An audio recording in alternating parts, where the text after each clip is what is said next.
शरीर नहीं होता, गुरु तत्व होता है।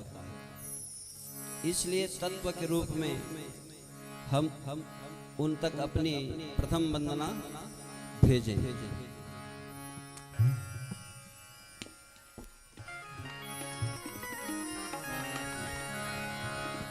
गुरुदेव पाहि मां, गुरुदेव पाहि मां, गुरुदेव पाहि मां, गुरुदेव पाहि मां, गुरुदेव पाहि मां, गुरुदेव पाहि मां।